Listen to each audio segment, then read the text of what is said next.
Hey guys, still ciao. This is the second video that I'm making in English. Decided to make two of them to see whether or not they will be interesting. I thought my Ilios video was a little bit too much mumbling. We'll try to make this one a bit better. Already made this one in Russian, so let's just go. Excelsior versus Defiant happened a couple of days ago, was a lower bracket knockout stage match. First map was Lijiang. We're gonna look at the Lijiang only here. Right, so this stage here, called Night Market, this is a very unusual composition that we're gonna see from New York Excelsior. On the other hand, we see a very usual composition from Defiant.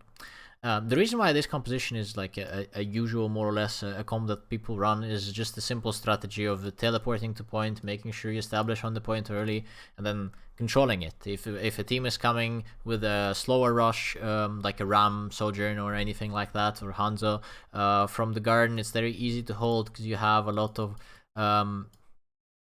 space between the front line and the back line, and a lot of space between the enemy front line and your backline when people are pushing from the garden. So a lot of buffer space for your backline to live, because of course in the rush mirror you want to connect to the backline if you can. If you cannot, then it's a different story. This is a story for maybe the other day. Also, because I've been watching the Gladiators versus Florida. The last map, Antarctica, was very interesting in that regard, and we're probably gonna see that some other day, at least with the Russian viewers for sure. Anyway, New York Excelsior go with a very strange kind of composition on this stage. I am not sure why they would pick this comp. The reason why it's weird is because normally if you want to run a pokey Doom comp into a comp like a Ryan or any rush comp, you would look to get a Pharah or Echo or any heavy poke character, perhaps with a Mercy. So if this is Pharah and this is Mercy, then this makes sense to me, because the comp will be played something like, yes, you come to the garden still, you don't want to be outside way too early on the Fire Mercy, because the Batiste can still kill your Mercy on the fly up. A lot of damage can be done there, or they can just rush down the main. You want to come S5 from the main, then your Pharah is gonna go on outside of the roof and look to do a little damage on the back line. Your Sojourn is gonna be still doing the same. It's gonna be charging up the rail on the Ryan, walking into the Ryan, because she can allow her to do that with her shift to escape. And then she will be looking for a rail on the backliner. Doom will be going back and out, maybe going on the opportunities that Pharah creates, that Sojourn creates, the rail that hits. Maybe we'll get a lamp out, a shift out from Mei or from Batiste, right? So, and all this will enable opportunities for engages, for actual kills, and once you get a kill, once you get a cooldown advantage, you can try to capitalize on that. But with a Tracer Lucio comp, it just feels almost impossible, because Lucio is kind of an AFK character in this comp. He's looking to protect his Sojourn and Ana that was already protected by the fact that Ryan doesn't want to go way too far for them, and it's not that easy because Sojourn can always shift out and create a lot of range, and if Ryan needs to charge towards the Ana, she can get asleep and still get a range on him, not being swung on him, right? And if he goes way too far with the Pharah just baiting, Pharah can always go back, shoot the Ryan. Bap will have to lamp the Ryan at one point, and then you get the cooldown advantage like that as well. So yes, but with the Lucio doesn't provide anything. He's protecting people that are already protected. That's the first thing. And the second, the most important thing is, instead of having a character that creates opportunities, you have Tracer. Tracer has two kind of flanks here. One through this side, and the other one is mirrored through the other side. And both of those are not really good. Going through the main will not be easy, because you need to double blink from garden into any of these opportunities to begin with, and it's not still easy because the backline of opponents, and the way the Defiant will play this is the backline being way too far, the Ryan being alone on point with the turrets protecting on this wall here, right? And then just going through all this, you can get a lot of damage on you. One icicle into the body, you have to recall. Some damage from like a random right click from Hydro on Symmetra, you will have to recall as well. There is no way you can sustain in the enemy backline without an orb, without packs, because you're running Lucio, no support. So you have to go on the flank. But on the flank, the similar issue will be anyone who peeks out of here and does any random damage to you, you will have to get out. You will have to double blink out, or you will have to recall. So the win condition of Excelsior comp is not clear to me. I don't understand how they would win this. So of course Fitz is looking for aggression here. Yes, Kellan punches Kalush. Fitz is looking to get like a nade going, a rail going, and you can see here, by the way, Seiko already tries to go on the flank. He's going from their side, from the Excelsior side. He's going on the left right now, and if you look at his HP in a second, I believe that's gonna happen is he's gonna just get an icicle into his body. Kellan goes for like a soft engage, trying to bait some cooldowns. He manages to bait the wall, which is good.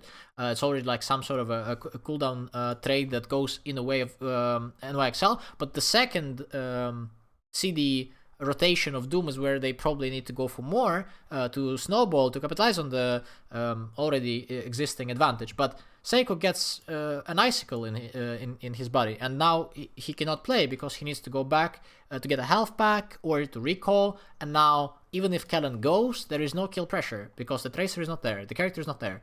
Tracer has to go back for the mega health back, and he's out. And now Speedily even has the wall back, right? Seiko again goes for the backline, tries to create some sort of space, but Kellan is unable to go now because he has to punch the Ryan, and Seiko recalls because this time Hydrant got some damage on him. So it's impossible for the Tracer to play here, and I really don't understand what are they trying to do. So of course Seiko tries to go on the other flank, and if you look here, Ultraviolet already knows, like both OG and Ultraviolet are already looking in this direction. They're already looking for the Tracer. They know he's coming from the different side, and this side is also protected by another person because they only need Ryan on point to not let people enter, right? And because turrets and Ryan are enough with the poke, it will create enough time. And here Kellan goes with Seiko, but it's an impossible dive. I don't understand how they are supposed to win this. Okay, maybe they need an ultimate, right? Maybe they need a nano for this to happen, right? Or maybe a pick. Let's see here. So maybe Fitz needs to hit a rail. Perhaps this is what they need. And Fitz hits a rail on a Hydron, so now they are 1-up. But does this change anything for Defiant? I don't think so. It doesn't change much, because if they are again playing slow for the Fitz next rail, then Hydron is gonna be back more or less soon. They can't push their backline with Anna Sojourn through the Ryan either way without any ultimates. I don't think it's possible to go past, because he's just gonna swing on them, right? So here they got the pick, and they it's still the same thing happening. Kellan goes in, Leb tries to go in, cannot go in because of all the turrets on the side of the wall, and Fitz get killed by Speedily on their way in. They are unable to break through these two initial chokes with this composition because they don't have enough pressure elsewhere. They don't have an angle, they don't have anything. They're just trying to brawl into a Ryan comp. It's almost impossible. In this position, they have ultimate, they have nano that's gonna land on Kellan. And here, I want you to see this idea here that I had, that I think that I'm not sure if it's gonna make it any better, right? But at least make more people in the fight, because right now, what we can see from fight to fight is that this Reinhardt is zoning 3 people in this position, with 3 people being Lucio, Ana, and Sojourn. As I said in the beginning, it feels like Lucio is just a dead weight. Here, another engage with a Seiko doing a double blink from the side. That way he's not damaged before they engage, so they finally land a Kellan and Seiko engage at the same time. But look here, 3 characters of Excelsior, the rest 3 of them are AFK. They're useless right now. Fitz is trying to get some rail going, he's trying to get some pressure on Kalush so they can maybe push through, but I don't think it's enough. I don't think that Sojourn damage is enough.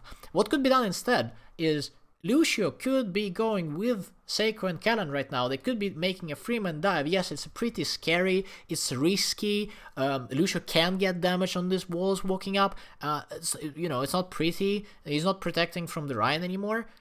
But I feel like their comp is so weak that they need this risk to make it work. In this position, they don't risk it. So, okay, they go with a nano. They get a May pick after initial bait of shift, or not the bait, but rather force of shift, right? And now Ultraviolet is on this high ground with a window. And which one of those characters can really push him away? I think none of them. Maybe Kellen could do it in the beginning of the fight, but now that he's out of cooldowns in this position, there is absolutely no way that he's gonna go for a boop, especially since OG is protecting it. On the other hand, if Lep was here on his Lucio, perhaps that could have been a defining factor for Ultraviolet unable to stay on this position. Maybe they could go for more after killing Speedily initially. But here, in this position, it's clear that the Dive of Excelsior has to go back yet again, and if they go back after a pick, we know what happens. Nothing happens. Defiant are still in the lead here. One pick is not enough, especially since it's not Batiste. You can't play slow anymore, or like at all. Still, Kalush still protects the front. Only here with the beat of Lap. Now, Kellen goes aggro. They go for the front line, and now you see that Creative's actually through with the beat because Kellen was pressuring the front line that much that Kalush was unable to swing, and now their backline is in on the position where the Ultraviolet was, right? But look how much time they wasted on it. The sim wall comes through, the beat from OJ comes through, the beat from Lep comes through, the backline is here, yes, they're here, but at this point, Speedily, that got picked in the beginning of the fight, is already back in a second.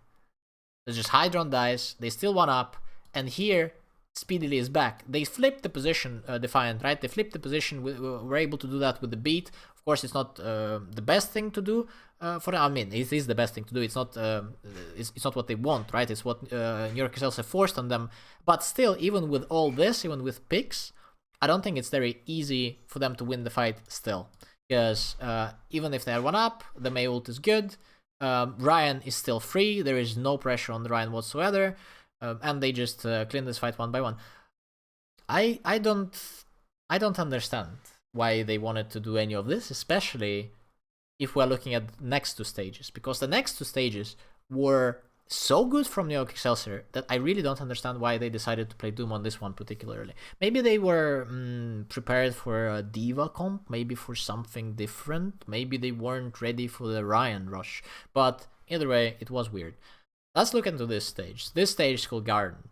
The rush mirror here is common. I would say that there are, of course, like we've seen Winston's here.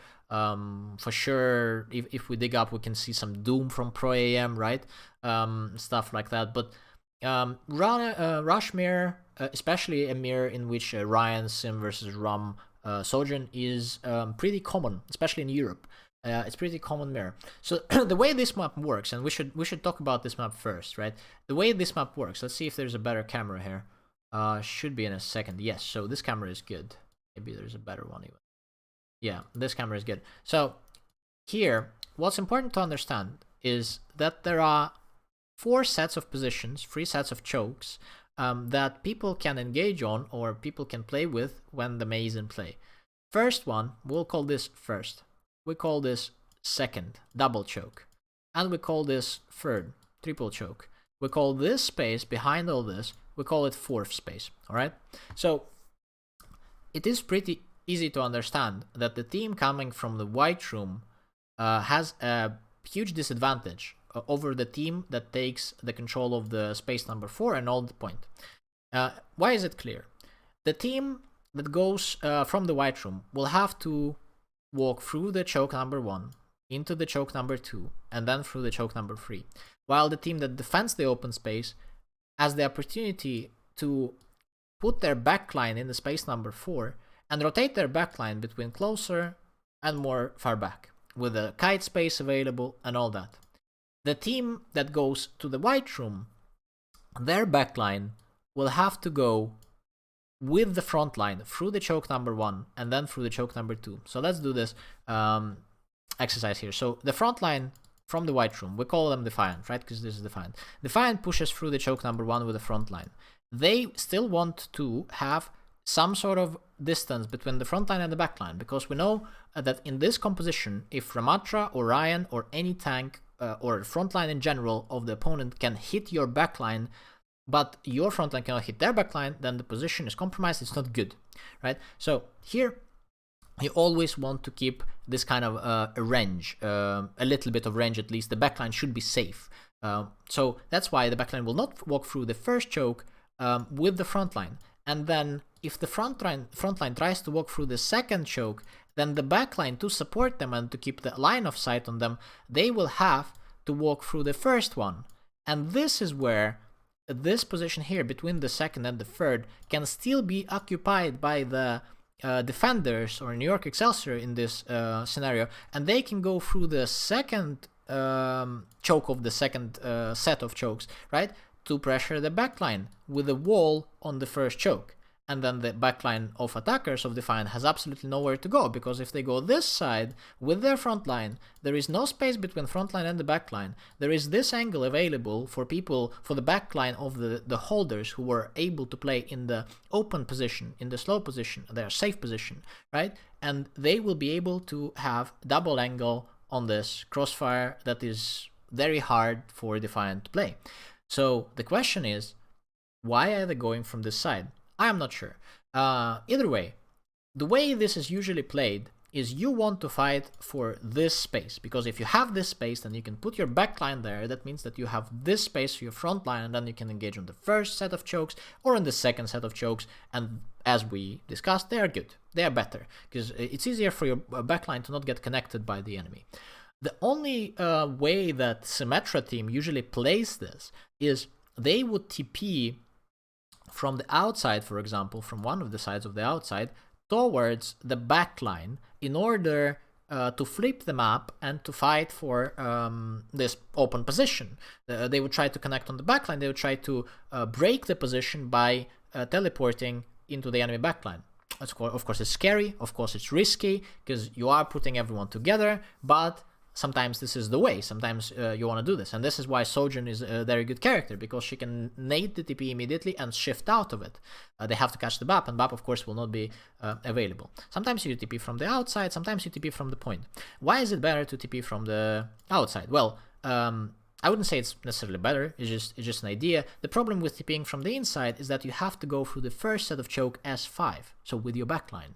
And if New York Excelsior sees this, that the enemy backline is close, and then they are going through, then nothing stops them from walling and walking on the TP. Right? This movement from the Defiant has to be very defined. it has to be very crispy clean. But either way, I think this is what they have to do to win. Just front to backing is not gonna work, because it's very clear how this matchup works, with the team on the left wanting to play slow while the team on the right wanting to play fast. Especially with a space like that, playing slow for New York Excelsior is better, because they're able to build the rail, they're able to keep the distance between the Defiant and between the Ryan and the Ram, which is they always want to do. They don't want to connect with the front line. They don't want to brawl all the time unless they have an advantage. Fitz over time will give more advantage than Hydron, because Hydron needs this brawl stuff. He needs the connection. And because of the space, New York Excelsior are able to kite the aggression or keep the distance that they want. And once they get an advantage with a Fitz hitting a rail or a good wall because of the positioning on the map, this is when they can look to brawl, they can look to aggress. Okay, so let's look here. First fight, right? Fitz able to find a lot of rail charge. Notice how he's also playing very aggressive. He's not staying way too far back, because he knows that he can always shift out, and there are a lot of things that's gonna happen to the enemy. Immediate wall on the first choke to pressure the front line out, and they trade coolants. And notice here that even though they walled first, which is sometimes not something that you want to do, they are able to kite the second aggression of Defiant with the second wall, because their composition is more mobile with the Fitz able to shift out. Well, not really mobile, but either way, their position is better. They have space to kite to, and this is why Fitz is able to play so aggressive, because he knows that he has space to kite to. Kellen is also safe, because there are a lot of angles, right? This walls here on the third set of chokes, a lot of the times they will not be as good as the wall on the first choke, because the first choke is the only choke and covers it fully. The third set of chokes, if you get a wall like that, here for example, like Speedily does, the backline of an Excelsior is still able to play. Kellen is able to walk like this into the backline position like this, right? The Batiste can heal him. It's chill for them. They can escape this wall for free. So they are never really under any pressure. And they already hit one rail. They were unable to kill Lucio, because it's new rail, 195 damage, but this time Hydron actually dies. And basically, New York Excelsior, they were always ahead in this fight because they were playing it slow, they had better position, and it was chill. So the first fight goes to New York Excelsior. At this point, I don't understand why Defiant feels the need to go from the white room, because here, a lot of the times, whenever you're retaking, and as I said, like I think it's clear to me, and maybe I'm wrong, right? But this position here, the open position, seems like the one to take. It seems like the one where you need to play. And a lot of the times, you need to split it 50-50 because you want to fight for it, right? But you can't really take it because people fight for it. So you will try to like come through, for example, in the first fight, you would come from the bridge, and you would just clash on the line drawn here. And whenever you're retaking, a lot of the times you're trying to make some movement on the map. For example, you can go inside the room and then go out with a TP like this from the here to here, and then try to rush down the map or do something like this, to do something cheeky, but trying to fight for the open space. Defiant, for some reason, they don't see enough of a reason. I'm sorry for the repeating of words. Enough of a reason to fight for the open, and they actually use their TP to get faster to the white room, which is of course a very questionable idea, because yes, they get faster, they don't get poked on the while they rotating through, but on the other hand, right now they don't have a TP, so they have to wait for the TP to be in play, because if they don't have TP, there is absolutely no pressure on NYXL. And their idea here to push out of the choke, and notice how the Batiste will have to push out of the choke, is to push out with the front line first, and then they push the back line through with a window like that, and they will get a good value. But let's see what happens. Let's see what New York Excelsior do about it. So the front line out, the wall is not there, so Ultraviolet's okay, I'm trying to wall the wall on the second set of chokes by New York Excelsior, and notice how Kellan is able to connect to Ultraviolet. Hydran has to ult, Ultraviolet has nowhere to play because there is a character behind him, there is a character in front of him, and he dies. So if we're looking at this fight again, notice how Ultraviolet never had anywhere to play. As a backliner, he was connected by the enemy Ramatra. Yes, he was here, yes, he's strong here, but this can be LOS'd using any of these pillars, right? And more than that, this window doesn't provide any pressure on the Ramatra that's coming from this side, and he's able to go through it because the second set of chokes has 2 chokes in it, like we discussed, right? Now Kellan cannot stay here for too long, but he's able to take the position behind, and Kalush now has to fight front and back and everywhere. Hydro has to ult, and now they are surrounded, and there is nothing really they can do with this May ult, and now Fitz pushing in as well. This is really good play from Excelsior, using ults as well, like 3 of their ults they had to use for this fight. So the idea from Defiant perhaps wasn't that bad. I mean, it was a decent idea, you know, whenever there's an idea in play, it's usually already good that you have it, right? But the map structure really doesn't let Defiant stay in the fight for long, and this is what they want. They want to stay in the fight, in the brawl fight, right, for long, where Symmetra can do stuff, and they want the initial value trade to go in their favor, which wasn't the case here. Okay, so this here is actually done, well, kind of unlucky fight, but also look at how New York Excelsior take it. So yes, this time Defiant able to connect on the Seiko. Seiko was playing more defensive. There was no wall on the first or the second choke. The reason for that is mostly because of the brawl ultimates of Defiant, like we see a shatter here on a Fitz that forces Leb's beat, and here the way Kellan survives this is actually a miracle that wins them this fight, because Kellan barely survives this boop, able to survive and get out because of the supports of New York Excelsior bailing him out, and now they have to use the mail to kill him, and they do that, but in they trade the Cluj and Hydron in return. And at this point, it's pretty easy to realize that the fight will be won by New York Excelsior in a couple of seconds here. Yes, they used the ult here, 3v4, it's okay, like you can try to clutch this, especially since you're back soon. Your Hydron on Symmetry is back soon, he's back already, but speedily dies, and here they are just finishing the fight.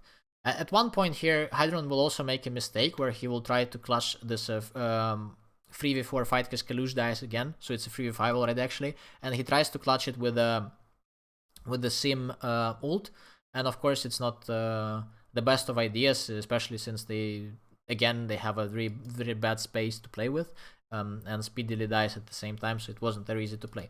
But there are a couple of interesting things here in this fight if we rewatch it.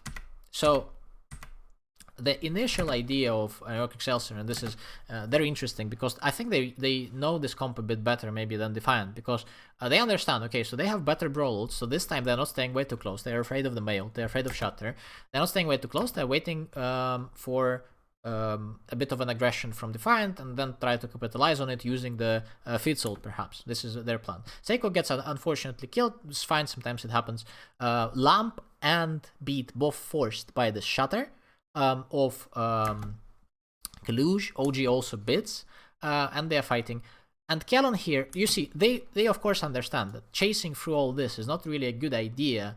You don't want to split weight too much because again there's Fitz that he can find angles and value trying to get kills on OG or Ultraviolet. You don't really want any of that, so you just want to fight close. You see Kellen close, they all go on him, 5 go on Kellen, and Kellen survives. And this is the key moment. When Kellen survives here and gets a trade on Kalush, this is where Defiant are in trouble, right? And this is why they commit the May ult to try to win this fight, and this is where Hydron makes a very unusual mistake. I don't think that, I think he had a bad day or a bad game, but usually I don't think he makes mistakes like this.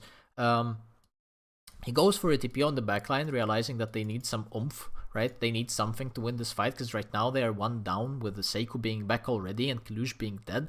They also ulted on point that gives them, well, better point presence, but it doesn't really gain anything, doesn't apply any pressure on the open areas, right? So he goes for a TP on of Fitz, but the problem with this TP, and whenever you're playing this composition, sometimes you are looking for a teleport on the backline of the enemy, but you want to keep the track of where the Lucio is, because what can happen is if you place a TP on the Lucio, and the Lucio boops you away from the TP, like in this example here, you are unable to take it back to the team. So yes, you got some aggression on yourself, but you're also dead. If, for example, Hydron would see that Lucio is staying with Fitz, and instead he would TP here towards Creative, apply some pressure to Creative, Lep would have to go to Creative closer, and he would TP back, and this would be some focus taken from the team, some aggression taken, and maybe even some sort of a pressure on Creative even to kill him. But a mistake from Hydron, 4v3 because of this into NYXL's favor, and again, Defiant decides to play on the white room part of this map, and unable to capitalize on any ults here because their position is just bad, and they have to walk through the choke every time. Just killed 1 by 1. I don't know why, but yes. So, and then a mistake by Hydron again with a symbol. And this fight here, this last fight of this stage, is a very clean textbook idea of what you want to do on this stage whenever you have ults, and in general when you have ult advantage with the defending comp. Look here.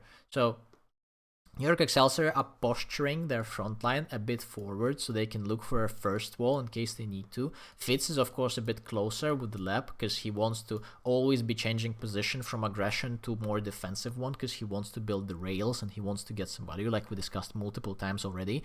And the BAP is of course back in the safe position. They are posturing in a way where they can actually look for a first wall or a second wall, depending on what's the idea from Defiant will be. They go through. This is the first TP that Hydron does towards the backline, but this one I think is a fake TP. They are unable to take it all, of course, and I don't think it was their idea because the wall splits the backline, the first wall, right? And the engage goes through. Right, this is kind of a soft engage here. We can look at it again. Kellen goes from the right side, Seiko goes from the left side, Fitz goes with Seiko. When Kalush tries to go on the Fitz, he just shifts out, and then they are just not letting Defiant go through this initial first choke ever, right? They're just not letting them. And they're using their ults 1 by 1 to gain the cooldown advantage, and in the end, by the time the trade finished, they used their May ult to gain a bit more space even past the choke, to freeze Hydron, and now they're able to get some kills or maybe even more advantages because the front line is frozen on the point while the back line is away from it. unfortunate death by OG, but at this point it doesn't really matter because the Defiant, they lost already. It's not even close to where they can win the fight because of how New York Excelsior were able to trade. This is perfect by them.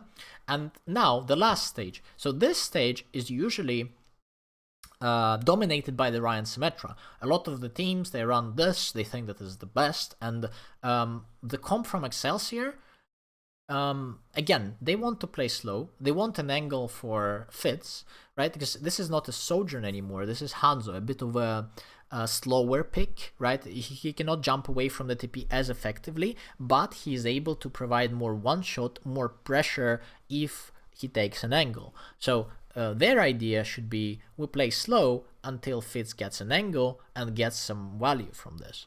And this is how they want to play. And the first fight here is really hard, because the only angle you can realistically take is the one outside, so below the camera right now, and this is what Fitz will try to take. But a lot of the times, the Ryan Symmetra team, they will try to push through the choke, completely ignoring the outside angle that's below the camera, and just push your team in and kill them all. And the way New York Excelsior plays here is really good, because let's see what happens, right? So they start here close, they see the comp, do the Skylar. Now Lep gets Fitz in the position, but goes back to the team because he realizes he needs to actually play with Callan, make sure that they have speed going back and forth, right? And I'm going to pause here, find a better angle to pause right here. So you can see this wall from New York Excelsior that actually completely stops the aggression from Defiant. Yes, it separated Ryan, but not in a way where you want to kill the Ryan. You don't even have damage to kill the Ryan, right? You're just applying pressure. You're separating the rest of their team from the aggression as well. So New York Excelsior space, which is like a very little space in the beginning of this main here, they are able to keep it because of this wall. And this right now creates an opportunity for Fitz to get this angle. And look how much Fitz will do from here. He doesn't get kills initially. He forces Speedily Shift. He forces Lamp of UV, and UV has to walk back. He forces OG back on himself, misses a couple of shots, which is okay. And now he kills OG, and he kills 2. The thing is not even that he killed those 3 people in the end, it's how much attention and space he was able to create with this angle. Because initial trade from Excelsior is good already, even without Fitz. But here, he forced 2 CDs with his flank and 1 character on himself. That character right now means that Kalush, that was low HP after the initial trade, is actually unable to go back that fast because he doesn't have speed. On the other hand, Lep is able to provide the aura to get Kellen closer, to get Seiko closer, and to make sure that this brawl fight is happening still. Yes, they usually don't want to stay in the brawl fight for too long, the Excelsior with the Ram Hanzo, right? But when they have such a cooldown advantage, they can allow themselves to do that. That's why Fitz doing this creates opportunities to go for more in this fight. And Defiant has to walk back and they lose this fight. This was really good by New York Excelsior. This is a very weird thing. So in this fight here, one of the players fell asleep. So as you can see, Defiant, they want to go for the white room again, for the closed position, with the idea, of course, to take this and then to get some sort of a TP going on the Hanzo on the top, or maybe on the point, or maybe just push out. It's a classic idea of the Ryan retake comp. There is not much to it. And of course, New York Excelsior, they want to play a bit more passive around the point because they're playing for the Hanzo line of sight and all that. We will also see the different ways to play it in a second. But it's clear that they can see all 5 of them, they can see the rotation. Notice how Lep here will go towards Fitz, by the way. He goes below the camera right now because he realizes if the TP happens on the Fitz, he needs to boop the TP because otherwise Fitz will die on this Hanzo. It's really good, but Lep is unable to stay with Creative because of it, and it's the right play from Lep. But Creative right now needs to realize there is nothing stopping this from happening, or this TP from happening. And he needs to position accordingly. And I think it's pretty unlucky that he gets damaged here. He gets a headshot icicle, has to shift. And now he's dead because he didn't rotate. Look how Defiant posture. They posture towards this side and they just run at Creative. Creative didn't rotate before. That's very weird. I think he fell asleep or something else happened. Maybe Maybe he was already thinking about how they go through to the next match after they win against Defiant. I don't know what was in his mind, but that of course is a mistake. It's pretty unfortunate. It happens. It happens to the best of us, but it is an unfortunate mistake. And this here, combined with the way New York Excelsior have been playing so far, just either means that they were the luckiest team alive, which I don't believe, or they had this really good prepared. Because when you're playing this composition, the hardest thing against Ryan Sim is the first fight and retakes, because the Ryan Sim team, they are very fast, right? They're very fast, they want to brawl you, but you don't want any of this. You want an angle for Hanzo and you want to play slow. To get an angle is very hard. You want, on Ilias we discussed, right? When you are retaking, you want to stay as 5, because you want to get initial space as 5, and only then you can look for opportunities to get flanks or something going on the map. You have to go through a choke like this. Of course, you're not going to go through the dark room, right? Because there is a heavier choke there. You're not going to go towards white room because there's a heavier choke against the backline. There's nowhere to play. Here, at least, it's like a long corridor with the backline being a bit further, frontline being closer to the enemy. And you're going to get engaged here. But New York Excelsior were prepared for this. The engage is going, and this is why Fitz starts with the team, because he is able to dragon here. I don't think their idea was that we're gonna kill 2 people with this dragon.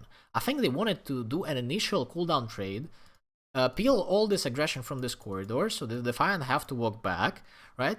And only after this, they will walk forward, Fitz will get some sort of a position, some sort of an angle, and it's all gonna be fine and dandy for them. But what ends up happening is that Defiant go way too deep with the sim wall as well, the dragons are good, and the dragons not only completely stop the aggression, but also get to people. And at this point, of course, you have a heavy advantage as New York Excelsior, and they just push through. Because with 2 people dead, there is nothing stopping them from just front to back winning this fight. Yeah, so a really good idea from New York Excelsior, a really good realization of the enemy plan, of what enemy is gonna do, where they're gonna engage, and great dragons from Fitz. Okay, and this position here, let me check my notes. Right, so notice how New York Excelsior are not taking the fight open like before. Even though Fitz is still on the outside angle, they are actually positioning closer. The reason for this is because they have heavy ultimate advantage, right? Well, I wouldn't say heavy ultimate advantage, but they have ultimate advantage, right?